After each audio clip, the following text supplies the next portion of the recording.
All right. It's that time. It's time for Beyond Sight and Sound. Let's do this.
Caution. Please do not operate motor vehicles or power equipment while under the influence of this show. Listening to this show could cause side effects such as bouts of laughter, violent binges of cabin fever, and even dreams of silver and gold. Please be advised. Now that the fine print is out of the way, on with the show. All right, we're back and we're live once again. You are listening to Beyond Sight and Sound, metal detecting and treasure hunting radio for all the really cool digging people out there. And when I look into the chat, I see that Leighton's in the house. What's up with that? Leighton's in. How's it going, Leighton? There we go. Okay, how's it going, Leighton? Hey, doing well. How are you doing tonight, there, buddy? What the heck was that? I thought there were no glitches, but the Coil-Tech bumper seems to have disappeared, which, hey, you know, you'll have that. We've sold plenty of coils for Coil-Tech anyway, so we'll just give them an honorable mention here at the beginning of the show. But I see that you're in the house, Bill's in, Ohio Relic Hunter, Paul, Suki, Dennis, Becky is in. She missed Sunday. Good show, too. Yeah. Uh-oh. But she said that I guess apparently she's going to try to go back and catch the archive because, according to Becky, our shows are very entertaining, informative, and comical. I would have to say maybe not in that order. Well, yeah, the order may get mixed up here and there, but hey, it still works, right? Yeah, you got that right. You got that right. And man. Sunday we did another show dedicated to awareness and medical safety in the field. You know, what to do with all of these nasty, vicious, gnashy teeth, violent critters that you may run across, like ticks and box jellyfish and sharks and snakes and maybe even a fire catfish. How about a couple of nasty looking spiders too? Been bit by them too. Yeah, actually, we did cover the brown recluse and the black widow.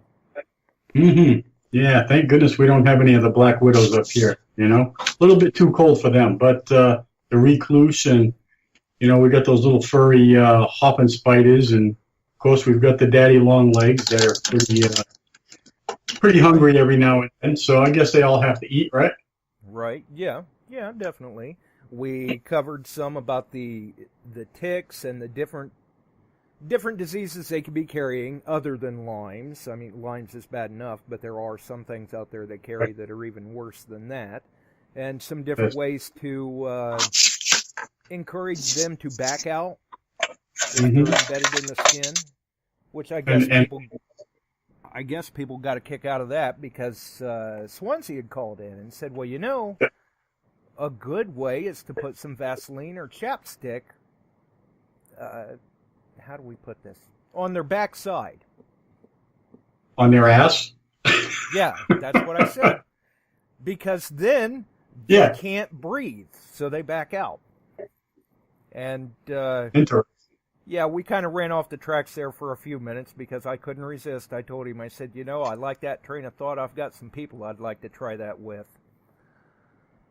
Because they're definitely breathing from the wrong orifice, I do believe. The people or the wood ticks? The people. Yeah, I know.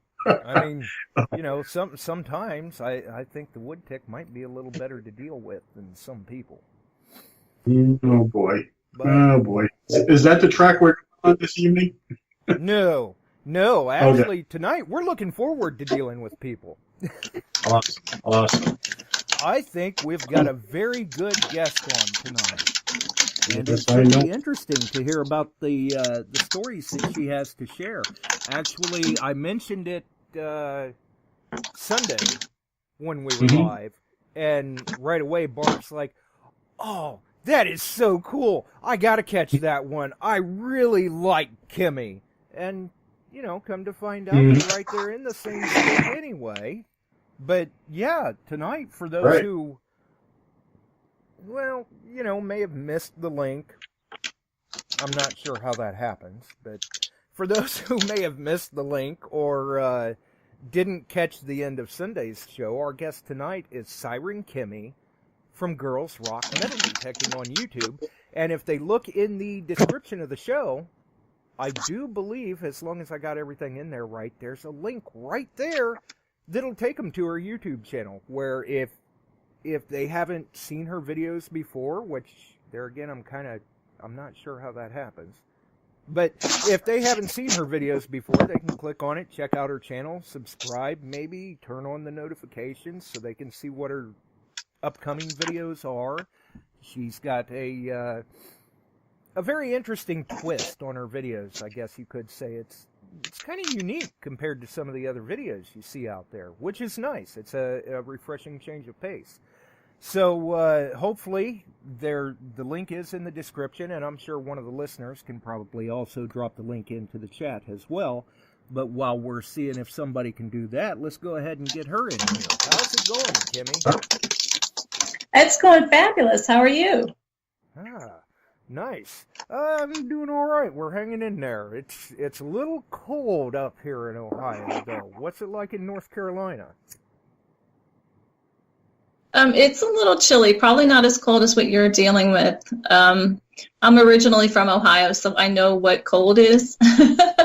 So I can't really say that it's cold here, but it's chilly. Right. Yeah, I'm sure the weather is much more easy to deal with down there in North Carolina. Yes, it is. And what about you out there in Cape Cod, Layton? How's the weather? Well, as you know, we're getting hit with a double nor'easter. We got one over the weekend, and here we go again tonight. So we're hoping for a little more erosion, and hopefully everybody stays safe on the beaches. But I will say it's definitely making the fines come forward again. I feel like I'm back in 2012 when we had Sandy come through. So it's getting there. Yeah. I think it was E.J. Smith. He had been posting some things that looked like some beaches had been cutting. And I can't remember now. It was Monday, maybe. I shared an article on the On Sight and Sound page how the Revolutionary Era shipwreck had been uncovered there in that was Maine. Yep. Hey, Josh, I guess the people are having a hard time hearing you. Maybe move that mic a little bit closer. For some reason, they're having a tough time hearing you. Uh-oh. I wonder what's going on with that. Yeah, I like this comment here. This is my drill sergeant always says, sound off like you have a pair. Right, exactly. So yeah, it's been very very interesting the last few days. Lots and lots of coins. It's just let's put it this way: there's so many coins on the beach right now that when you go to uncover one coin and plop it to the side with the scoop, you're landing on another target so it's having a hard time finding the target with the pinpointer. In the meantime, your metal detector's off to the side, so it's been a little crazy. But you know what? We're going to suck it up while we can, and hopefully it moves a little more sand out of the way again tomorrow. We'll see what happens. Right, we'll see how it goes. Right. Hopefully the audio's coming through a little better. I tried to turn it up here a little bit. Okay. I mean, I can hear you fine. I can hear Kimmie fine, but I guess they can't hear you, so. Well, we'll see what happens. If not, right, maybe I can boost it a little bit in the post-production. Okay. Sounds good. So we'll see what happens. And so outside of that, it's found her way into the chat. Yes, she is. I'm multitasking. Yes, you are. We're watching you. Nice. Pear's in there, Paul's in there, Doug's in there. There's a few other ones in there. Rick's in there. So there's quite a few people in there now. That's good. Good to hear. Yeah, absolutely. So maybe Kimmie can tell us a little bit about how she started out in this venture and how many years ago. Yes, oh, exactly. God. How did you get your start? It is always funny when people say, how long have you been metal detecting? Because once you've really gotten yourself embroiled in the hobby, you almost cannot remember a time when you weren't metal detecting. Like, can you gauge your life by before and after? I don't know. Probably, I want to say roughly 6 years now. And I was always, you know, it's the same story that a lot of people tell, you know, always loved history, and I'd see people out swinging coil here and there. Mostly it was on the beach, you know, and I'd look and say, well, that would be really cool to do. And I always thought of it from a historical aspect because I'm a huge fan of history.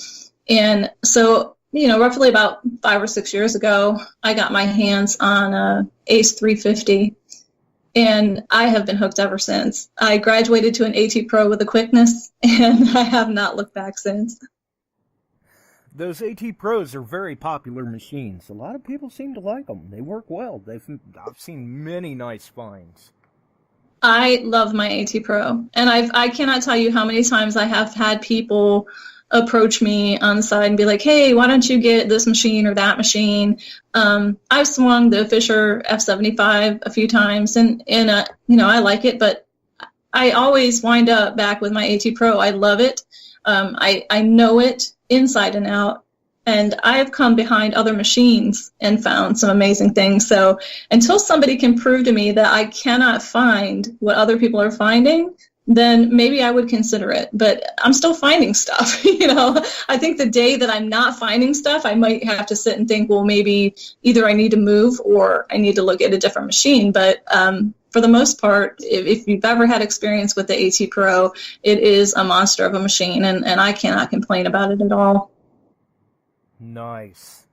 So you've been running the AT Pro then for probably 5 years? 6 years? Yeah, about that. I ran the Ace 350 for the first year, so I'll be fair and say 4 to 5 years on the AT Pro. Not bad. That much time with it, you should certainly know what it's telling you then. Yes, I love it, and I went and got the 5x8 coil, and that thing is crazy.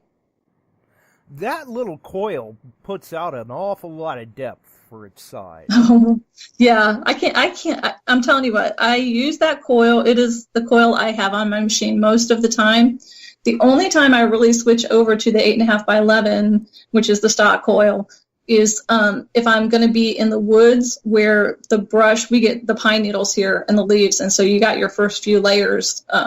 So I just do that on the fact that I don't have as many targets close together, so I don't need the separation as badly as I do, you know, if I'm in a home site or so.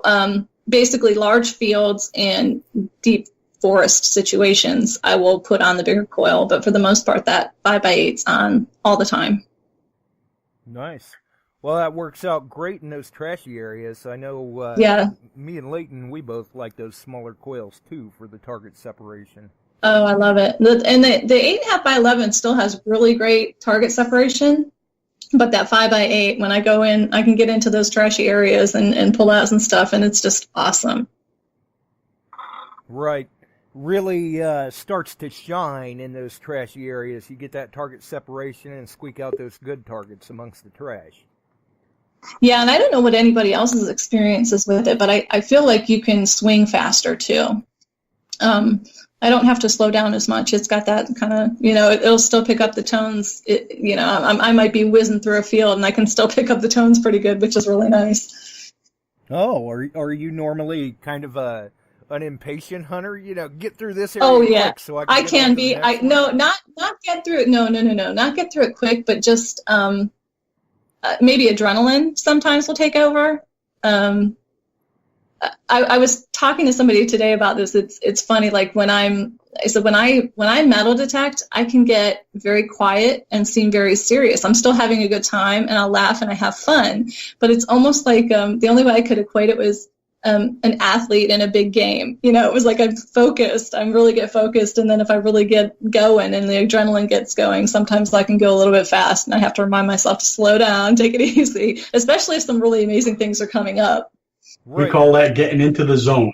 Yes. Exactly. Get all caught up in the hunt or something, and you just get excited, and ooh, what else can I find? I got to get to the next target. Yeah. And that's not to dismiss it. It's hard because when you find something really great, you don't want to just like pop it in your bag and say, dismiss it and move on to the next great thing. But you also want to make sure that you're getting everything you can out of that spot, because sometimes those spots you only have for, one day. You just never know. So. Oh yeah, absolutely. Especially in a beach situation. Mm-hmm. Now, what style of hunting do you like to do? Do you picture yourself as more of a relic hunter, a history hunter, maybe just a coin shooter? Do you do beach or water hunting or anything like that? Oh, I'm a total relic girl. It's all about the history for me. I've just recently started doing a little bit of coin shooting, and I like digging the coins, but I like the old coins. It's not, I don't go out looking for modern coins or modern jewelry. That doesn't excite me as much as something potentially having history attached to it. And a lot of that is like, I went out this weekend and found, I'm not going to tell you what I found because it's such a fun piece that I'm going to share it later. But it was, it was it was tied historically, I should say. And it put me on, everything I find, and I get made fun of for this because it could be the tiniest little thing, and I will read everything I can into it until I can prove it's nothing, and so, I was on this kind of research rampage this weekend, and I have found like old videos and old documentation that kind of go with what I found. And it just, that type of thing just gets me going. I cannot help it if I can tie it. And especially if it's a personal item, like the belt buckles and the buttons and that kind of thing, just, they do it for me. Nice. Well, it sounds like that's pretty much along the same way we are, right, Leighton? Gotta love them old coins. Love to find the history. Yeah. That's right. Yeah. And there's still a lot of history in the water too, believe it or not. A lot of those, gold rings and silver rings that were monogrammed. We find the signet rings, and they're dated and stuff like that. That's like you say. You put it with too cool. And when you put it with the person, it's it makes it all worthwhile. It really is cool to try to find someone that you may have never ever met, but in a way have kind of met because you found a personal item that belonged to them at one time. It's cool. It's surreal. It's mind-blowing to just be able to make that connection. It is. I've done some projects where I've helped other people do research, and I actually helped a friend of mine find they were over in England, and they found a World War II dog tag. Mm-hmm. And I kind of helped do the research to find the person on this side of the pond, and helped to get that return. And that, just to put like a face or a person. Now he had passed away, but his widow was still alive, and so that was kind of an exciting moment to be able to be a part of that. And so I love the research aspect of it on top of it all. Right. How exciting is that to be able to give back a piece of their family history, huh? It's incredible. It really is. And, and that doesn't go just for, dog tags that actually have serial numbers or names and stuff like that. I know of people that have found Civil War bullets with, initials carved into them. And, stuff like that. How wild is that? Like you say, mind blowing. That's really cool. Yeah, like it's the Civil War if plates you are can great. tie it to a person. Oh, Right. can you imagine? I haven't dug one of those, but that would be pretty tight. Right. Right, yeah, absolutely. So they're still having a little bit of trouble hearing you, Josh. I don't know what's going on, buddy. Yeah, neither do I. I'm looking around here, but so far I'm not seeing what's causing that. Okay. That's why I'm a little All right, as long as you're disappointed aware of right it. now. I'm on it. I'm working on it, but Okay. so far not finding much. Okay. All right. As long as you're aware of it. But yeah, so you've been in it for around 6 years or so, Kimmie, and you're saying that you're more of a relic girl than anything else. Is there a particular areas that you like more or less than other areas, or like farms, or do you consider homes or private areas better? What do you like to dig? As far as I'm concerned, there's nothing that's off limits. If it looks old, I want to dig it. I love being in the woods. Not so much in the middle of summer when it's humid and the bugs are out and it's it's miserable. They're biting you, and but I do love the woods. I love the woods in the fall and the wintertime. The fields are amazing as well. It's rough here in the summer, so I try to stick to like the home sites and that type of thing in the summer where I can get shade, or just there's a lot less time digging in the summer. I've been pulled off of fields by my friends and loved ones because we get heat indexes of 110 and better out here. And if I had my druthers, I'd still be out there digging, dying, but I'd be digging. And so I love it all. I don't have. There's nothing that I haven't done a lot of beach hunting, and not for not wanting to, just not having that access really. I'm a little bit landlocked being over here on this side, so. Right. I've done a little bit of lake beach hunting, and but for the most part, it's the fields and the woods and the home sites. I really love the Civil War era, or even older. If I could get myself on Revolutionary sites, I'd be really thrilled, of course. But so. Well, I was just fortunate enough to come back from Missouri there about a month or so ago, and had a couple of friends of mine down and had a blast down there digging Civil War, and we don't have that up here, as like you say. To dig a bullet is, that was fired at someone to either kill or harm them in some way is quite the feeling when you dig one. Yeah, and if you get, like, I've been out on some battlefields, and to just stand where that's taken place, or at the campsites that I've been at, and just know, and if I'm finding a bullet, a lot of times they're discarded bullets that, like the Williams cleaners, they decided, to toss out. And so basically the mindset is I'm standing where they stood, because this is where they dropped it. This is where they lost their button. This is where they lost whatever relic. And so, unless a plow has turned it over a little bit farther, but for the most part, I'm standing where they stood. And that is an amazing feeling. And when you can put yourself in that mindset, I've actually been out in some trenches before. Now, over the years, it's in the woods. They've kind of filled in, but you can still see the outline of those trenches, and you can sit in them, and just the feeling of knowing what happened there is really, really incredible. It is. You're absolutely right. I was actually in one of those myself, a trench, and, I just had to stand back and kind of just reflect a little bit about what may have been taking place with thousands of men in that same exact spot when I was there only 150 years earlier. It makes the hair on the back of your neck stand up. It really, really does. It's total reverence and respect. I mean, you cannot, I just can't, it blows your mind to imagine.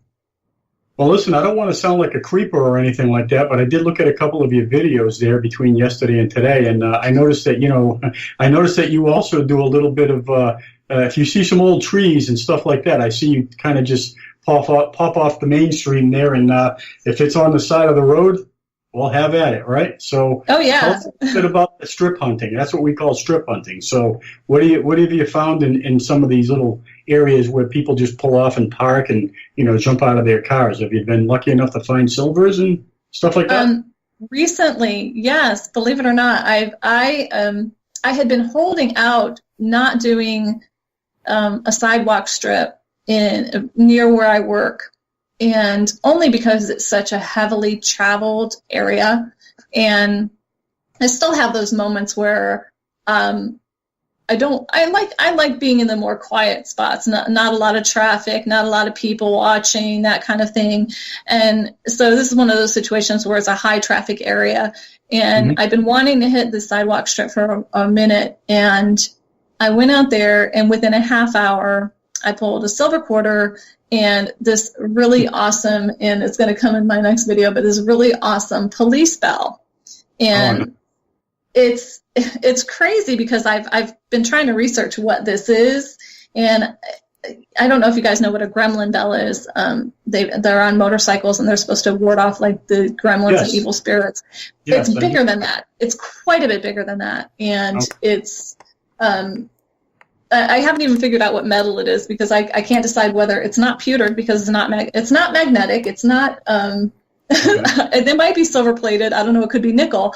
And so I'm still trying to figure out what metal it is, but it's bigger, much bigger, like 3 or 4 times bigger than the bells that you would see on the motorcycles. And it says police officer on it. What color is the metal? Yeah. It's silver colored. I don't want to say it's silver. It very well could be silver. Like that would be kind of a dream because it's really a nice, big, chunky, hefty piece. And so I kind of need to get it tested to find out what it is. But it is silver colored and quite heavy. And so we'll see what happens with that when I can get it tested and find out what it is. So Either way, it's awesome. It says, like I said, it says police officer on it, and so I just think it's a cool little piece, and it still has what's the little ball? What do they call the little ball inside? It still has the ringer, and so it's like a complete intact bell, which is really cool. Nice. Is it chrome plated by any chance? And it looks silver that way, or? No, it's not that. It's not that. No, it's dulled out a little bit. It looks more nickel to me, to be honest with you. Okay. Yeah, that's awesome. Wow, that's a nice save. So you never know where you're going to, pull off the side of the road and find goodies. I mean, how many times have people walked right by these small little strip mall areas that, always seem to produce? It's funny that most people don't set their goal to do that more often, especially... I'm sorry, I didn't mean to interrupt. Go. Okay. I also hit a little strip that, gosh, it couldn't have been 12 inches wide. It was a little strip right outside of a park, and I got a Roosevelt dime out of it. Yeah. So you just never know. Exactly. Well, if it's got grass and it's near an old area, hit it. What's the worst that's going to happen? You'll have to weed through your pull tabs and pop tops, but That's okay. That's what it's all about, right? Exactly. Yeah, we're there absolutely. to dig, so dig. It doesn't matter. Yes. Well, that's you can good. put me on any spot. I'm one of those people where somebody can say, "Oh, there's nothing out here," and I'll say, "All right, well, it's I got a metal detector and I got some time, so you may as well try. What's the worst that's going to happen?" Right, got to give it a shot. Enough money to buy myself a coffee. Yeah, yeah. What was that, Josh? Save the clad. I said, right, got to give it a shot. Exactly. Well, and I always come out with tons of change, so put that in the change bin, and every month turn that in, and at the end of the year, you got enough clad to change in and go make a long distance hunt somewhere. That's what I do with that stuff. I use it as monthly wine money. That's even better. That's awesome. Monthly wine. You realize we are on Wine Wednesday right now.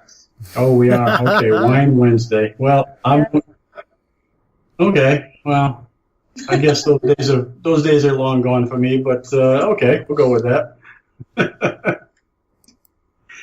Well, that's good. That's good. There's no such thing as days gone by for having a glass of wine. You could have a glass of wine. Yeah, I'm good. So let me ask you, the whistle that you found, what did the tone sound like? Was it a high tone, a mid tone, low tone? Where were you at? The bell? Yeah. It was ringing up in the 70s. Okay. I was just curious to see where it was on the and what did it come up as a number? Do you remember? No. I want to say it was right spot on like 70. Interesting. Yeah. Well, it'll be interesting to see what it comes up as. Yeah, I have to get it. My very first impression was that it was silver. Mm-hmm. And then the more I looked at it, I was kind of like, oh, well, there's a loop on the top of it that's really soft. And I thought, well, maybe it's pewter. And then I looked at it a little longer, and it turned, like I said, I did the magnet test and everything, and it's not magnetic. And so I'm sitting here and thinking, well, what are my options at this point? So does it appear? I'm sorry? Does it appear old? I want to say it looks more like it's maybe not old enough, not like 1800s old, or you know what I mean. It looks more like it's in. It could be anywhere from the 20s to 50s. Oh, okay. So it's fairly old. Yeah, I was going to say, still, that's not too. I mean, it's got a nice patina on it. It's a pretty little piece, but I don't want to. I try not to get my hopes up too high about stuff, but yeah. Like I said, the fact that it says police officer on it and it's a bell is just kind of, I love it. So well, that's what makes the piece. For sure. Yeah, it doesn't matter what it was; it belonged to somebody, right? So yeah. So let's talk about some big silver. Okay. I believe you recently found a first. Lots of firsts. I did. Oh, I've had quite a few lovely firsts. Well, let's start with the most memorable one, and then we'll kind of work backwards. How's that? Right. Oh gosh, the most memorable. It's been good for her. Yes, it has been an amazing, amazing year. The best, the one that keeps blowing my mind over and over is the tongue. I got to say that is just. And anytime you can pull Confederate and it's got a CS on it, that's just, to me, that's absolutely mind-blowing. And so that has to be my absolute favorite find of the year. My second favorite would have to go to the lined eye, the block eye, especially considering I found it in a location that just had been dug and dug and dug by me and my friends, and nothing was really coming up out of that site. It was along an old roadbed, and I kept wanting something to come up, and I kept going back to it saying, please, there's got to be something old here, and nothing would come up. And I took my uncle out for the first time. He got himself a brand new AT Pro. And so I decided to take him out to this field next to the old roadbed. It's private property. It's gated, so we have lots of space, and no one's going to bother us. And so we were out there, and I thought, well, maybe he'll dig, I dug a flat button out there, so maybe he'll dig a button or even just modern coins, just to kind of learn the tones of the AT Pro. And I wound up digging that block eye, and I nearly lost my mind because I was not expecting that. The number of times that I had been out on the site and found next to nothing, to come out with that was just completely mind-blowing. And then, of course, my first big silver, I got my Walking Liberty half, which that too. We had been out on a site. It was an organized, a friend of mine who works with a historical society, and I'm not going to say the county because I don't want to throw him under the bus, but a friend of mine who works with the Historical Society invited us and a couple other people out to a location that is a known Civil War battle area and campsite area. And so we went out and we spent a day out there, and there were 5 or 6 coils on the site, and we didn't find anything much. friend found a war nickel, and there wasn't a whole lot out there. And so we said, well, we're going to come back the next day anyway. We really want to be thorough with the spot. We only had a couple days to dig it before they were going to be planting grass, and we wouldn't be allowed to dig it anymore. And knowing that it was a Civil War campground, I keep saying battlefield, sorry, Civil War campground, we wanted to hit it as hard as we could and get as many quills out there and find as much as we could to document it. And so went out there the second day and spent most of the day. We didn't find a whole lot of stuff. And it wasn't until the evening that we found a couple bullets and I found a 3-ringer. And then I came across that half. As I was going to pick up a bottle to leave, I had a plastic bottle on a mound not too far away. And we're getting ready to leave. And I was swinging the quill to go pick up the bottle and then go to the truck. And there it was. And it was just like, that doesn't happen, but it did. Right, exactly. Well, you never know. It was meant to be found, and it was meant to be found by you. Well, that's good. Congratulations on that. Thank you. Yeah, I had a quick Sometimes it happens at the beginning. Sometimes it happens at the end. That's so true. That is so true. Right.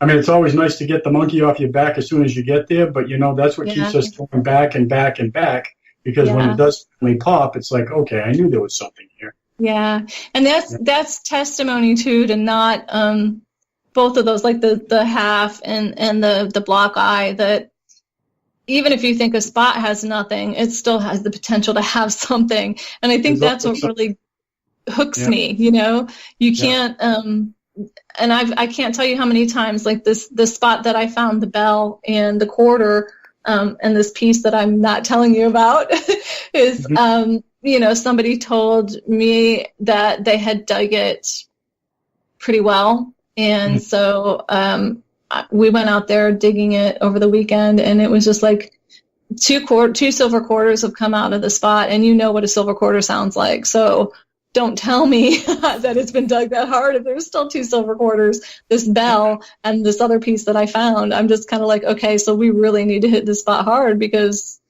you can't listen to somebody when they tell you, oh, it's been dug out and it's been hit so hard. It's never dug out. I've been doing this since 1970. I've heard people tell me that time and time and time again. And you always pull something good out. So, and that's going to, and you know what? It's going to be even proven better. The next time you go back to that same spot again, you'll even pull more stuff out of it. Yeah. So and I found a musket ball out there too, which really kind of blew my mind. So I was like, okay, we'll definitely be hitting this one hard. But it's true what you say. There was a spot that we've hit locally that was an old home site, and hit it probably 6 or 8 times, found some good stuff on it, then went a couple times, didn't find anything. I found a Chuck E. Cheese token out there. And then the next time I went, I found this honkin' chunky, beautiful silver bracelet with a heart on the end of it. And Gerald found a barber dime, and it was just kind of like, wow, what, this is amazing, that this stuff, and we've hit this place pretty hard. And he had actually found a silver half out there, and we found condom tins and like a gazillion suspender buckles and different stuff out there. And so every time we go back, it seems like there's more stuff out there, and stuff that's been missed because either it's been masked in some way, or like, you've had a really good rain or whatever it might be, or the gods might be shining down on you that day. And so it just always pays to go back. Right. Absolutely. Well, hit it from a different direction or different coil, different machine, anything like that. Right. Yeah. And the technologies, too, as Josh and I always talk about, the technology is getting better and better and better. And the people are actually learning their machines. Doesn't matter what machine you're using. If you understand what that machine is telling you, the more you use it, the better you're going to get. So a lot of times, it might have been a little windy that day. You didn't quite hear it. You thought maybe, you hit it from a direction that didn't really sound too good. You passed it up. This time, or maybe you were tired. Right. You weren't focused. Yeah. Exactly. Yeah, you're not in the zone. Sometimes you just, even though you want to go detecting, sometimes when you get there, you go, oh man, this sucks today. I'm not so good. I mean, we're just not in the game. Right. Yeah. You just don't, sometimes it just happens that way. But listen, I wanted to talk to you a little bit about the CS plate. Okay? Yes. I have it right in front of me. Good. So Doesn't go far for me when I'm in my office. I love it. That's awesome. So can you tell us how deep it was? Because I know people are going to want to know that. That's usually one of the first questions. Do you think that it was actually a personal item, or do you think it was discarded in maybe a fire pit? And tell us a little bit about how it came to light after so many years. It wasn't discarded. I can't really reveal too much about the location I was digging, other than I do dig a lot of campsites. Yeah, we don't want. Okay. It was really deep. Okay. I got just a little bit of a beep, and I had no readout. And it was just a high enough tone that I said, you know what, this might be something, just based on, digging a bunch of bullets and a lot of other items in the area that indicated that you needed to dig this signal. And it was probably a good 12 inches down. And I'm thinking it wound up coming out when I dug it out, so I can't say exactly how deep it really was or the direction that it was, but my gut is the way that it was ringing up and how far I had to dig down to get it. I think it was 12 inches down and on its side. Because I barely heard anything. It was just a tiniest little blip, and my gut told me to dig it. Right, exactly. So it had enough repeatable tone for you to stop, obviously, to dig this item or relic. Yes. I did see it, but for those who haven't seen it, tell us what it looks like. I know there's a piece missing off of it, but it definitely looks like the tongue end of it, that the wreath used to go around. Yes, it's the tongue end of it. The bar is what's missing. It almost looks like it had been repaired, to be honest with you. It has kind of almost like a little bit of a misshapen part where the bar would have hooked onto it. It is the Richmond style. So it's a Virginia tongue. And what's really cool is that where I can kind of tie this to the Virginia troops that came in to this area where I was digging. So it all speaks to the same history.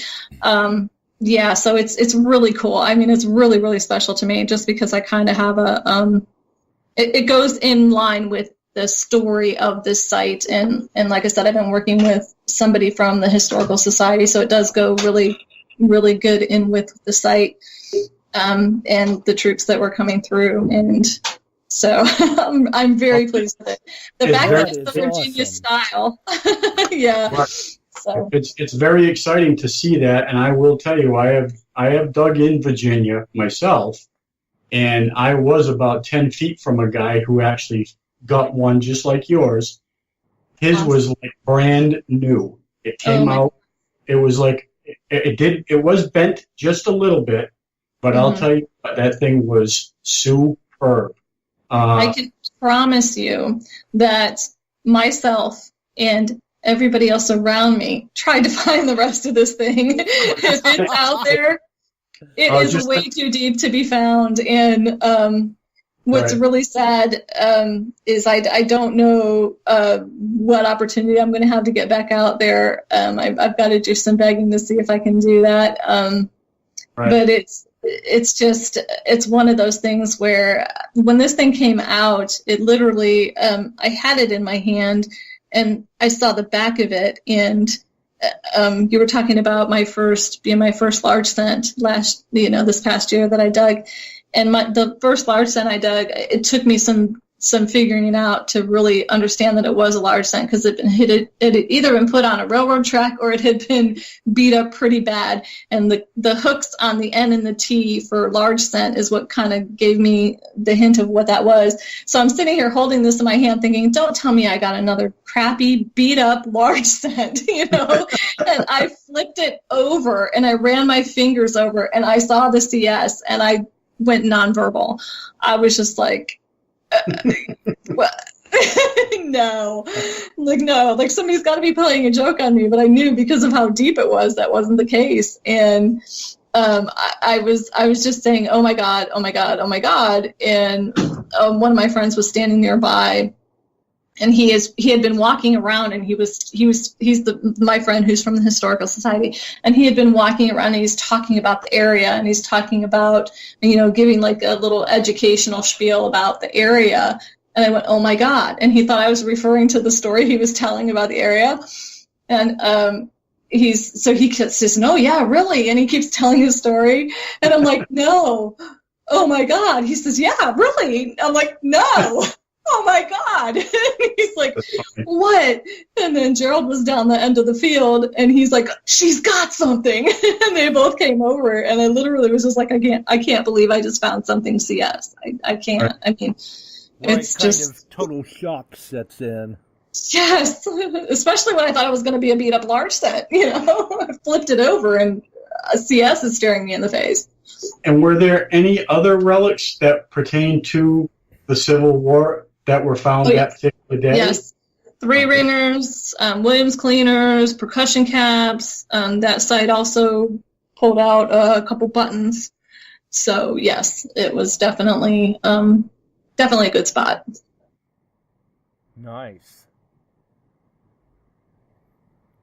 Yeah, it's my most cherished item. I still look at it and be like, I can't, I'm holding it right now. I'm like, I can't, is it real? I can't figure it out. It deserves a special place in a nice little shadow box with a little bit of history, and maybe, for yourself, so that you can know where you found it, or that you don't. Yeah. I know you never forget where you found it, but no. Just take a little bit of side notes, like how deep it was and stuff like that, and put it in its own little shadow box. Because I actually have, I don't know what these are called. They're like the black cardboard with the red background with the pin in them that holds the. Do you know what I'm talking about? It's got a glass front to it. The Riker boxes. Riker box. Yeah, the little. Is that what it's called? And I'm so bad. It's its own little box that I have it put in, and then underneath it I have where it was found, when it was found. Just if I ever get hit by a bus, somebody will be able to. But it's also been documented through my friend with the Historical Society. So it's definitely, it's telling the story of this area, which is pretty amazing to me. That's awesome. Yeah, it is, and a find to be proud of, for sure. Yeah, I love it. I'm not going to lie. I love it. I feel very, very fortunate, because you have to understand that for the first few years of what I call my digging career, it was really hard to find Civil War period. And I kind of was always intrigued by Civil War, and that's what I wanted to dig. And I wanted to dig it locally, and I just couldn't make that happen. And I have some friends, and I've dug in Virginia, and I found some amazing things in Virginia. But for years, a North Carolina Civil War relic was elusive to me. And so within this past year, within the past couple years, I've met some friends who have been mentors to me. My friend Steve, who unfortunately passed away a year ago in October, he was just an amazing mentor and teaching me a lot about the area. And so when I found this, it was kind of like, I feel like he led me to this, because the connections that I made and just some of the places that I'm at, I have ties to him, and he's put me on. And so this is just kind of like, I'm finding Civil War in my area now, and North Carolina Civil War, so it's like, oh yay, I got some hometown Civil War, and it's just a great feeling. And I think about my friend every time, I'm in these areas digging. Awesome. That's definitely a good way to kind of remember them. Yes. And that brings me to another find that I haven't told you guys about. Uh-oh. Let's hear it. One of my favorite finds that I dug with my friend Steve, and it was we were digging yards, people's personal properties. We were door knocking. He taught me how to door knock, because, believe it or not, everybody doesn't believe me when I say this, I'm a complete introvert. And he got me to get out of my shell a little bit and taught me how to knock on doors. And so we knocked on a door, and by a chain link fence on a main road, but in a known area of camps for Civil War, I found an awesome 1854 seated dime that was drilled. And Nice. I've had people say, "Oh, I'm so sorry it's drilled." And I say, "No, are you kidding?" That made it personal. Absolutely not. That adds character. Oh my God, it made it personal to me. Somebody wore this. I mean, I would much rather find a drilled dime than a non-drilled. And people look at me like I'm insane. And it's like, no, I'm, especially that it's in an era where it certainly could have been on the person of a Civil War soldier. That to me, that's my romanticizing it a little bit, but still, it was something I found in a Civil War camp area with my friend, and we all were like in awe when it came out of the ground. And what's funny is, because of the way that the hole is, it was filled with a little bit of dirt. So when it came out of the ground, I was looking at it, and the little hole made it look like metal was chipped off. So I was looking at it like it was a toy coin or a fake coin. I'm looking at it going, and the more I flicked at it, I was like, oh my God, no, that's a hole. Right, and I called them real both. They're like, oh my, yeah, we all just kind of lost it over the coin. But so that is one of my favorites too. I actually wear it in a locket around my neck. It's kind of my good luck piece. And I take it, I figured the soldier, or I'll say it's the soldier, but I'll be nice and say maybe it wasn't a soldier, the person who wore it around their neck. Now I wear it around my neck as well. Yeah, either way, somebody lost it. Yes, it was a personal item, and whether it was tied on their arm or leg or neck or whatever, it had a hole in it and it was tied on somebody. So I have it on me now, and I wear it almost every day. Awesome. Definitely a cool story. Thank you. Metal detecting has don't tell me you don't have a million yourselves. Metal detecting is amazing. You come across, and even this silly stuff and the silly stories, and I mean, it's just, I don't know. There's something about the hobby and the people that you come in contact with. It really is incredible. Oh yeah, absolutely agreed. And yeah, I'm sure you're right. Leighton and I both have a number of stories ourselves, but normally when we get a guest on the show, the floor is kind of theirs, and it's their time to tell their stories, and we get to enjoy it along with everyone else. Oh, well, thank you. I don't want to feel like I'm monopolizing. No, that's the whole idea. It's your night. Oh, it's my night. I have a special night. Yeah, it's Kimmie night. Yay! Yeah. Yay. So, how long have you been doing the YouTube channel then? Geez, you're gonna make me think. I'm really horrible with dates. A little over 2 years now. I just celebrated my 2-year anniversary of doing YouTube videos.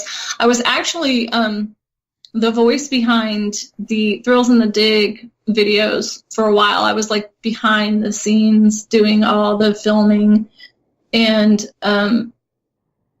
Gerald, along with my friend Gary, had said, you need to try to do videos on your own, I'm like, well, that sucks because I don't like being on film. I'm like, I really don't like being on film. I like to write. I like to create. It's a blast for me. I love, there's something about the process in it. It's funny because I hadn't realized until I started creating the videos that I've always been a creative person. And like I said, I got into metal detecting, and I got into doing the videos long after I had stopped doing music journalism. And so there was a big span in between when I was doing music journalism and writing, which is a creative force, and then doing the videos. And it wasn't until I started doing those videos that I realized that my creative side had been kind of shut down for a while. And when I started doing them, and it was like, the lights shine down from heaven, and I was like, oh my gosh, a hallelujah moment. Like I have been like kind of holding down that creative side, and it's like I came back to life. It's hard to explain, but and it sounds really completely cheesy, but it's just that creative aspect of creating these videos and filming the videos and making a final product, and also documenting all my finds, because you got to realize once you start digging and you start finding, find after find after find, if you're fortunate enough to start digging a lot of really great stuff, it can kind of all start to muddle together. And doing the videos is a wonderful way to kind of document. And I've gone back and I've looked at them, and I'll like it's almost embarrassing watching my first videos. You know what I mean? It's one of those like, oh my gosh, I was still learning, and what was I doing? And I'm like, oh, I'm so stiff, and I can tell how uncomfortable I was on the camera. And then the more the time goes on, you can tell I get a little bit more comfortable, even though I don't think I'll ever really be 100% comfortable on camera. But it's just like you can tell how I've come along in that aspect, but it really does let me go through and see the finds that I've come across, so I can go back and I can relive that moment of finding that black eye. I can relive that moment of finding that CS. You know, it's because you kind of lose that as you go along, and anybody who's been metal detecting long enough knows that, you know, you find that really great find, and then you put it in its little box and you put it on the shelf, and you're looking for the next great find. And you don't ever want to lose that feeling of finding each of these items. And in this way, I don't have to. I can always go back and watch again, and it's like I'm right there in that moment all over again. And so I love doing that. I love that, just even if it's just for myself. And I always joke that if, you know, nobody else watched but me and my mother, that would be fine. You know, it was just, I love having that kind of journal of what I've dug. Right, not to mention the fact that it would be a good way to not only see kind of your evolution in the hobby, but your evolution in your creative side of the videos as well. Yeah, I have so much fun with it. If I could do nothing but work on the videos, I know that I could create some amazing things. But unfortunately, I work 40 hours a week, and so I do this on the side, and you know, I gotta fit it in when I'm not digging. You know, when I'm not working, I want to be digging, and so I kind of gotta squeeze in the video making, and sometimes, sadly, I feel like I'm rushing through getting it done and getting it out just so I can get a video out. But I'm like, man, if I really could dedicate all of my time to doing this, my videos would be epic, you know. I'm like, because they could be cool. But I have so much fun just doing it, just like, what can I do? And a lot of the fun for me is coming up with a theme. You know, I don't know if you've noticed, like, each of my videos kind of has a little bit of a theme to it, and I try to tie in the music, and I will just get this inspiration, and it'll be like, what was it? The Big Bad Relics, which was a Big Bad Wolf one. And, you know, it was like, it's like, okay, so I come and I get that idea, and then suddenly there's wolves and there's whatever, and I'm Little Red Riding Hood. It's so fun because it just, I will get an idea and I run with it. I don't know if it translates or not, but it does for me, and I have a good time. So that's what's important. Right, exactly. That's what I was going to say. That's the important part, is as long as you're out there enjoying yourself and having fun with it, and you're doing this documentation essentially for yourself, but putting it up there on YouTube where others can follow along if they would like. Yeah. I mean, there's some people that get it. I mean, some people, it's really hard because when I first started doing it, I got a little bit of resistance here and there from people, the fact that I was tying in like rock music and, you know, metal detecting, and it was like, you know, there's this kind of mentality where, oh, you're trying to be a star, or you want to do this. No, that couldn't be farther from the truth. You know, I love my job. I love what I do. I have no interest in that. The thing is that I come from a rock journalism background, so it only makes sense. It's like, how could I tie these two things together, or these things? I love rock music. I love creating, and I love metal detecting. So. And I love being a woman. So, hey, let's all tie this together. Girls rock metal detecting. It just kind of flows. Right. And I'm sure that since the start of your YouTube channel and kind of putting yourself out there in social media like that through YouTube, do you get a number of messages from maybe other women diggers in the hobby that are saying, hey, I really think it's great what you're doing. You inspired me to get into it, or anything like that? I have gotten those, and it's amazing to hear that from people. I try to create like an atmosphere where I want to include everybody. I don't want to look like I'm, you know, the woman metal detector or the spokesperson for women metal detecting, because that's not what I'm all about. I'm just trying to say here, you know, I'm a woman, I'm a metal detectorist, and we're all equal, and let's go out there and have some fun. And maybe, you know, if you want to know, you know, my style of digging or what I do, you know, the things that I run up against as being a woman metal detectorist, we can sit and talk about it. And I've had lots of chats with other female detectorists, and most of them have been very supportive of what I do, and I support them. You know, we kind of stick together as much as we can, but it's not, what's really funny to me is there's a difference between metal detecting in the real world and metal detecting in the online world. So you're talking about two different things, like what women deal with being metal detectors, or I should just say what women deal with being online. Right. It's two different creatures. Yeah, that there can be a rather dark, nasty side out there on the internet that women have to cope with, I guess. Yes, and it's not just metal detecting. It's being online and being a woman, and this is something I've dealt with since, like I said, since the music journalism days. It's not my first rodeo, as it were. So you kind of have to weed out. You have to have a really, really good sense of humor, number one. So having a good sense of humor and a little bit of a thick skin, because I think that people tend to forget when they are online that there's actually a real person on the other side of who they're typing with. And it's real easy to feel like you can say things that you might not say in person, or, you know, it's kind of like the golden rule goes out the window when it comes to online, because you don't have to face up to any consequences for what you do and say. And so I try to point out that you gotta realize there's people on the other side. There's real human beings on the other side. Yeah, I agree, and you're right. A lot of times people do tend to lose sight of that, where, you know, maybe they make some sort of a comment and they didn't think about it, and then after the fact they're going, you know, I really shouldn't have said that.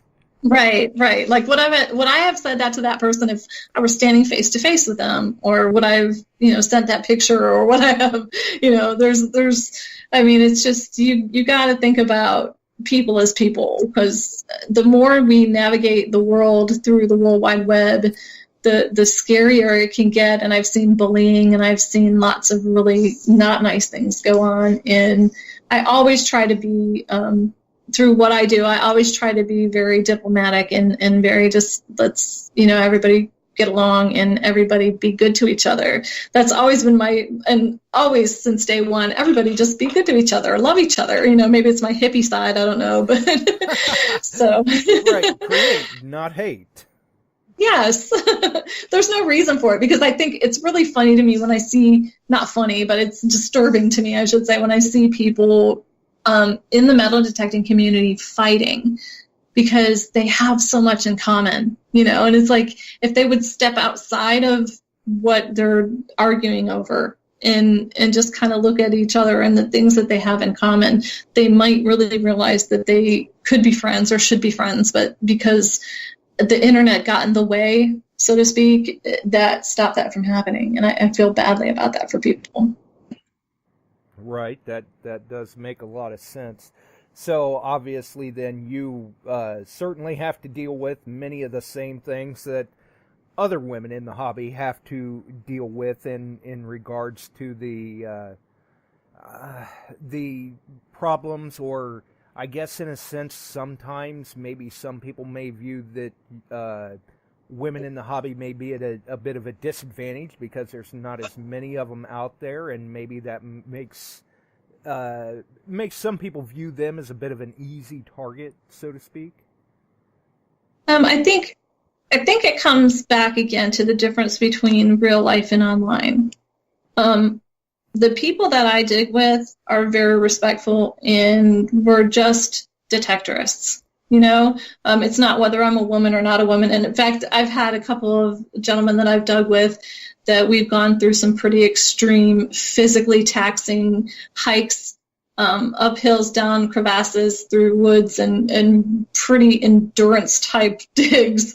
And they were like, damn, sorry, I don't mean to swear. And they're like, Kimmie, she can, she's as tough as the rest of them. And so I appreciate that. I don't take that as an insult, like, oh, well, didn't you expect that just because I'm a woman? And, it's not like that. I get respect from the people that I dig with. And that's just in line with, that you choose your friends based on who you're going to get along with and who fits your personality. But when it comes online, you have a much wider array of people. And so you have a bigger potential to run into people that you might not necessarily be friends with on a daily basis, or might not see things in your light. And so you're more open to the potential of being at the end of disrespect from people. And so you got to kind of, I go with that aspect of, if I come across somebody and they're disrespectful to me, I will flat out say, look, man, that was disrespectful. And if they don't respond appropriately, then they're unfriended or blocked or whatever needs to be done. And so I kind of carry out my role like that. And on the flip side of it, too, I've had people come to me and say, this person was really mean to me and you should unfriend them. And I would turn around and say, you know what, they've never done anything to me. And so I'm not going to do that. I kind of try to be a lot of that in social media, too. Yes. Yeah. So I just kind of keep it, I try to keep really an open mind with people, and it's my experiences. And I'm like that in real life. My experience with somebody is my experience with somebody, and how they treat me is how I'm going to treat them, and vice versa. So it's a respect thing. Right. A common courtesy and respect for your fellow hunter. And at the end of the day, there is no separation or division or anything. We're all just hunters out there looking for history. Right.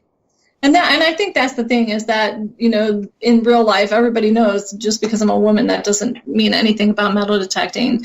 Online, it's hard because you also have the marketing and the idea of God, I could go on for hours about this topic, but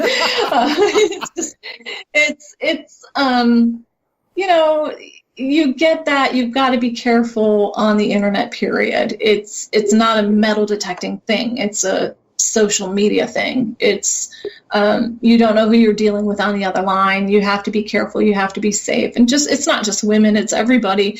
My niece was getting ready to be online, and I told my brother, I'm like, if you're letting her come online, you need to be monitoring who she's talking to. I have this, and I work in IT, so I'm also really careful about, the internet as a whole. And like I said, having come from the music industry background and being on the internet for so many years, I've seen so many things happen. And when I first came on to doing Girls Rock Metal Detecting, my handle was actually Siren Kimmie. I didn't even have my last name with it, because for many years there was never any way that you could find me in the world, because so there could never be a stalker. There could never be somebody that could show up on my doorstep, because you never had enough information. And that was just about protection. And then one day I had somebody turn me into Facebook because I wasn't using my real name, which I contemplated legally going and changing my name just despite that, because Siren Kimmie had been a business name of mine for so many years. Like, I have it on business documents and everything, and it goes back to the music journalism days. And I was like, man, I should just go and do a legal name change. And then I was like, I was trying to take it to the next level because I was so annoyed that somebody had turned me in for that. And again, it was the safety aspect. I just don't, you have to be careful online. There's so many bad people out there, and it's just, I'm more afraid of the people online than the people I run to in daily life. Oh yeah, absolutely. There's a fair share of real crackpots out there online. Oh yeah, yeah, it's true.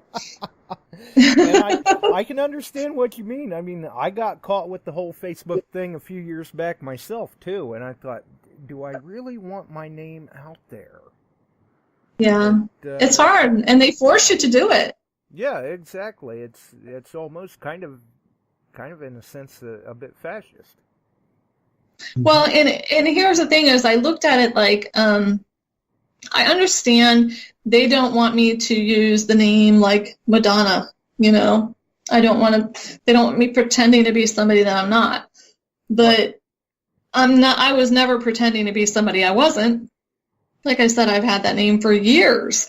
And it's been more people, believe it or not, more people know me by the name Siren Kimmie than they do by my given name. It's just because it's what I've used online for so long, and it's my pen name.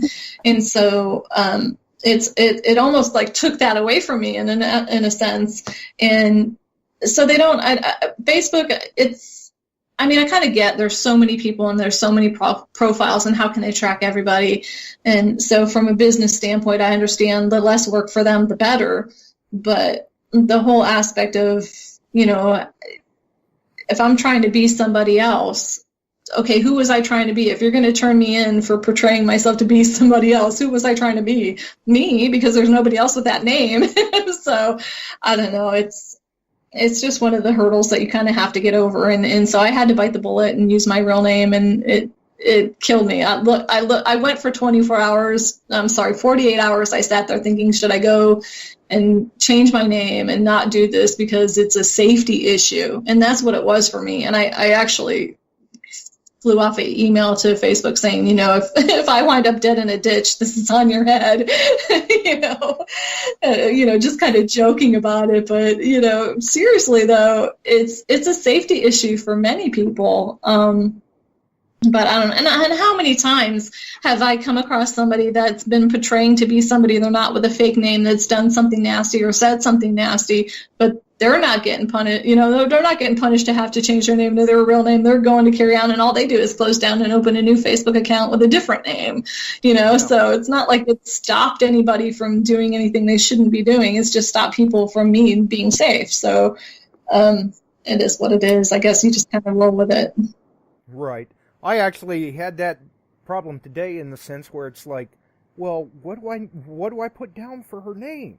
Okay, we'll put Siren Kimmie in the post about the show tonight. That's perfect, actually. Thank you. It came right in line, didn't it? Thank you. Right. Definitely, it worked well. So I'm sure you've probably gotten messages from other women in the hobby in the past about, oh, well, I get bugged by these people. What do you do? And you've probably been able to offer them some little bit of counsel, so to speak, about that. Yeah. Have you ever been contacted by other people like, hey, I watch your videos, I enjoy what you're doing, but I'm just getting into this. I'm really struggling. Do you have any tips? As a woman to avoid that kind of situation, or tips as metal detecting? Just in general for, like, say, women detectorists, they come in and they're like, oh, well, you're established in the community, but I'm sure you had hurdles. Am I? What are some of them that you dealt with, or something like that? Yeah, I've talked to, there's the women that I consider to be my friends over the years, and the women that I've talked to, and I'm open to anybody coming to talk to me. And part of what I started doing with Girls Rock Metal Detecting was I came into situations where there were women who were finding amazing things that weren't doing videos, and they weren't displaying what they did. And I was like, look, send me a clip. I want to celebrate what you're doing. You might not feel comfortable doing it yourself. Send me a clip and I will do that for you. And, I kind of wanted, my attitude was to celebrate all women metal detecting and just say, this is what we do. This is what we're digging. And so I did have a lot of people, come up to me in the past and share their finds with me and kind of include them in my videos and just try to celebrate who we are. We've had discussions on the side, some of us, about the things that we've dealt with, about, the unsolicited advances, as it were, or just creepy things that have happened. And we talk about them and just about how to be safe. And, I kind of have that attitude where I trust first and I give the benefit of the doubt, but then I'm not afraid to use that block button if I have to.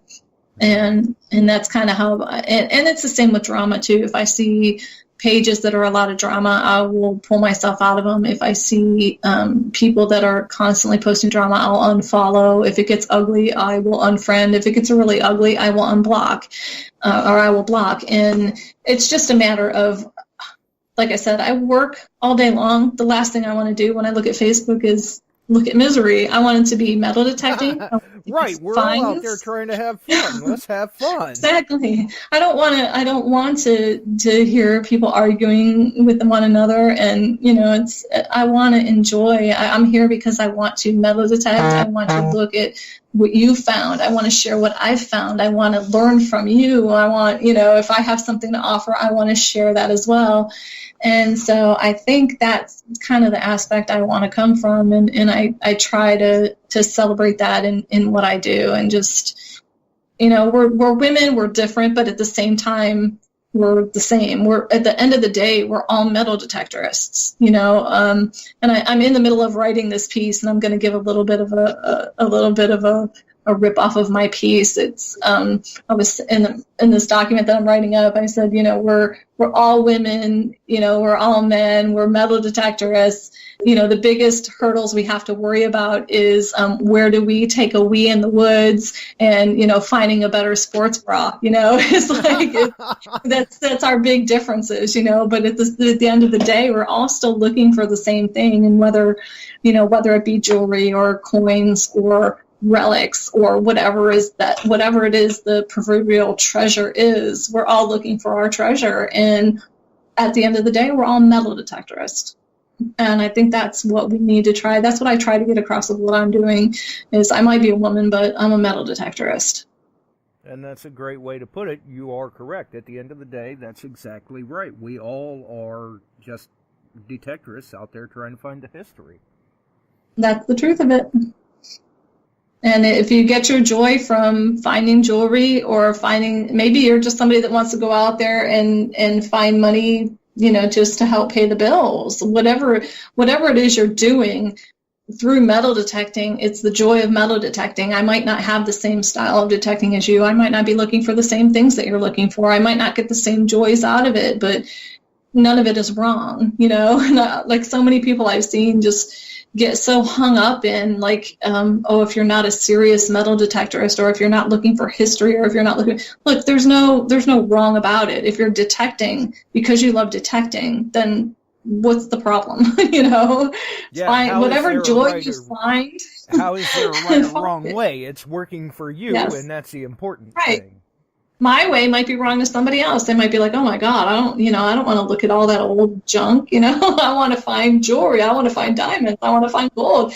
Great. Knock yourself out, whatever the reason. Enjoy yourself. Have fun with it. Right. Make it work for you. Yeah. And I think that's it. You find so many people that take it way too seriously, and I always joke that it's like a Monty Python skit. Somebody's going to come in any minute. Oh, give us your detector. You're not serious enough. I need to take your detector from you. And that's not the case. And I don't think any of us are like that. We're just out there trying to have fun and find cool stuff. Right. I would have to agree. I like the analogy though about the Monty Python skit. That's good. I actually made a little meme to that somewhere. I'll have to find it and send it to you. There's cops in the full SWAT uniforms with the little masks over their faces, hand over your detectors, you're not serious enough. But because it is a standing joke. It's just come on. Right. It's metal detecting, it's not world-ending stuff. It's Absolutely. I know we've ran on a little longer than what you had set aside time for tonight, but before we let you go, maybe you'd like to share some parting words of wisdom to newcomers in the hobby, or even other diggers in the hobby that have been in the hobby for a while, and also, by all means, let people know where to find your YouTube channel or anything else you're comfortable with. Well, I would say for people that have been in the hobby, never think that you've learned everything you could learn. There's always something else to learn. And for the people that are just getting into the hobby, it doesn't matter what machine you have, learn that machine inside and out and just get your coil over it. The point is finding a good location. If you find a good location and get your coil over it, you're going to find good things. That's my two biggest pieces of advice. And to find anything about me, the easiest way is to go to girlsrockmetaldetecting.com. That's got my blog, it's got my YouTube, it's got my Facebook, got everything. So that's where you will find me. Wow. Well, I don't think we could have put that any better if we'd have said it ourselves, Leighton. That's right. That's why we let her do it. That's why girls rock metal detecting. Yeah, exactly. Well, congratulations on all your finds, by the way. Thank you. I'm having too much fun. I'm ready to get back out there again this weekend. I've been on a streak. I know I like keep waiting for like, please God, don't let it end, because it's been so great. I've just been so fortunate, and I hope I keep pulling some great things out of the ground. You will. You will. Yeah, I'm Thank sure you. you will. You are definitely determined and dedicated, and certainly know what that machine is telling you. Thank you. Well, you have been an absolute pleasure, and we certainly appreciate you taking the time to be on tonight, Kimmie. Absolutely. Thank you for having me. All right, we'll catch you another time. You have a wonderful evening. You too. Take care, you guys. Bye now. See you. Bye, everyone. Well, there you go, Siren Kimmie, Girls Rock Metal Detecting. What do you think, Leighton? Yeah, sounds like it was. Listen, she's on a roll. I think she's going to do well. I think as long as she keeps her head into it, I think that she's going to, whether she likes it or not, she may end up in I don't know, maybe she will be a star. Who knows, right? Hey, They never. for many of us, we're all stars in some way, shape, or form. That's right. Hey, listen, we've all said it before. If you keep that coil to the ground, eventually you're going to get over something good, and that's proof in the pudding right there. It all doesn't happen at the beginning. Sometimes it happens at the end, but either way, it's all good, right? Oh yeah, absolutely. I agree. Right. Well, before we roll on out of here, though, Mm-hmm. maybe you'd like to tell everyone about the Silver City Treasure Seeker Treasure Show. I thought you'd never ask. Silver City Treasure Seekers. Yes, September 15th, 2018. We are holding our annual treasure show. It is going to be held at the Holiday Inn in Taunton, Mass. This year at 700 Miles Standish Boulevard in Taunton, Mass. Again, like I've said many times over and over during the show, it's kind of it's getting a little old, but it definitely needs repeating. If you are looking to see and spend a day with the family and see real treasures that are locally found and abroad, all over the United States, we've got people coming from all over the place this year. So it's going to be a great time. It's only $5 admission fee. There's going to be raffles. There'll be food. There'll be some XP daises, I believe, that are going to be raffled off. So, we'll have vendors there. Children 12 and under are free. I think that pretty much covers most of the admission end of it there. But, if you're looking to see water hunters, the stuff that they've found over the past couple of years, I myself will have a few tables there. There's going to be colonialist guys there that, have unimaginable stuff that's come out of the ground. Cellar dwellers, bottle guys. There's going to be Indian artifacts. Listen, folks, it's going to be well worth the $5 and the trip to make it. If you've never been to a treasure show, come and see us this year. I guarantee you will spend the whole entire day at that place. It's worth the $5, believe me. Yeah, it is a big event, and that's why you had to give the address. They're even in a different location this year. Bigger Yeah, building. we have upgraded quite considerably. Bigger building. More and more people seem to be wanting to show off their stuff, and that's what it's all about. It's not bragging. It's just to bring history to life. And, when it's sitting in the ground, covered up by dirt, sitting there for 100 or 200 or 300 years, nobody benefits from that. So when we display it and let the public come in and see it, it's like walking into a museum, if not even better. I can tell you right now, as you know, you can attest to this, Josh. When you were here a couple of years ago, you get stuck at a table, and you get stuck really fast.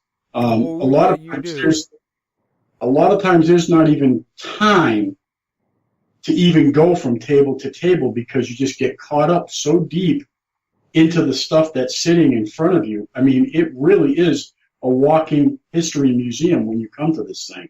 It's really, really great. Well, and I know from the other side of things, too, it's a good thing that we had yourself and me and Nick and, you know, the people that we did behind the tables, because a lot of times there were a number of people that had questions that, you know, may have had one of us tied up while the other one could get something done. Right, exactly. And you know, one thing leads into another, and then you've got someone, you know, leaning into the conversation, and then it branches off to that person. So it was a kind of like a chain gang, you know, towards the end of it. Yeah. It was just domino effect. You'd start talking with one couple, and next thing you know, 2 hours have gone by. I think I barely had a chance to even get a bite of a hamburger. I mean, that's just how many people were coming through the door. Yeah, so, I mean, you basically, once that event starts, you hit the ground running, and it's nonstop to the end. Right. Get there early. The doors open, I believe, at 10 o'clock, and we are there only until 4 o'clock. Most of the time, by that point in time, people are starting to pack up and giddy on up out of there because, you know, a lot of these folks are coming from out of state, and they want to, you know, they want to head out. It's been a long day. It's been a long setup. It's a lot of travel. Yeah, exactly. But plan on spending the whole entire day because it certainly is worth it. And, you know, bring the kids. It's a family affair. That's what it's all about. Introduce this, you know, not only to the older folks, but male and female, children of all ages. It's a great, great time. There's a lot of stuff for the kids to do. So, you know, they get to hold some real treasures and, you know, it doesn't get too much better than that. Right. And if you're a newcomer to the hobby, it'd be a great show to go to, if not for any other reason, to see the potential of what's out there to be found and to, you know, kind of educate yourself a little bit. You may see something there at the show and be lucky enough to dig one up yourself, and suddenly you know what it is because you saw it at the show. Right. You know, and a lot of times, too, and that brings up a good point, too, Josh. You know, a lot of times people feel funny about going to things like this. They're very apprehensive. They might feel a little awkward in a sense. You know, oh, I don't know. I don't really want to mingle or anything like that. But you know what? I think we all go through that. But if you can break that ice, believe me, everybody there is friendly.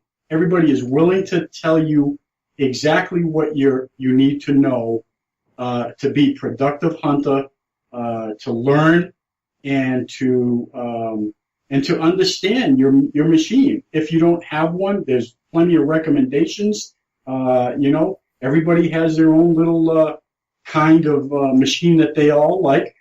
As you and I like, you know, the Mind Labs, and you know, there's people out there with Deuses and Fishers, and I mean, it goes on and on and on. So. It's just a great place to learn. It's a wealth of knowledge.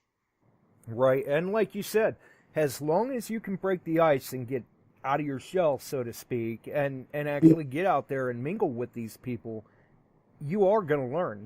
There's no stupid question. Ask the questions, and you're talking to the right niche of people because obviously these people are productive out in the field. If you can pick up on a tip or trick from them, and you can utilize that, chances are good, as long as you listen and you put it to use, you're going to be more productive in the field as well. Right, exactly. You know, and there'll be things that, you know, it's a hands-on thing, too. I mean, you know, as you know, I mean, when we did the show there a couple of years ago, I brought my metal detector, and I had a scoop there, and, you know, and people can actually touch it, feel it, see how heavy it is, see how light it is, see what's good for you. Does it feel comfortable? Does it, you know, is it going to be good for your area? Is it going to be something that you can afford? Is it something that might be a little bit too pricey? I mean, listen. Is it going to meet your style of hunting? Right. And if we don't know the answer to your question, believe me, there is someone there that does know the answer, and we'll point you in that direction. Absolutely. So, and you know, and as you know, most of the questions we get are, where is the treasure? And you always know where the treasure is. Right. And it's real easy to find the treasure because it's always under your feet. It's never over there. It's never across the street. It's never down the road. It's never in another state. It's always where you are. Treasure comes in many shapes, sizes, colors, forms, relics, coins. It could be keys. You know, your thing might be collecting keys, whatever it is. Yeah. So they're all treasure. Everything is treasure. That's Even right. pull tabs. Well, for some people, That's it. yeah, exactly. I don't have much use for them other than to lead me to the path of where the nickels and gold are. Exactly. So yeah, treasure's always at your feet. You know what I mean? Keep it low, keep it slow, and you know, hey, good luck out there. I hope that you know the next find you find is a gold one. That's you know that's always on the list. So with that, buddy, it's all yours, man. All right, there you go. Well, See you. so hopefully, you know, everybody enjoyed the show. Not sure what the audio glitch was at the beginning there. I'll have to try to check out the playback and see what's going on there. Maybe I can get that figured out so we're okay for Sunday then and see. Other than that, I think we're going to roll on out of here, though. If you all enjoyed the show, make sure and throw us a like, and we will see you all on the pages. Have a wonderful evening, folks.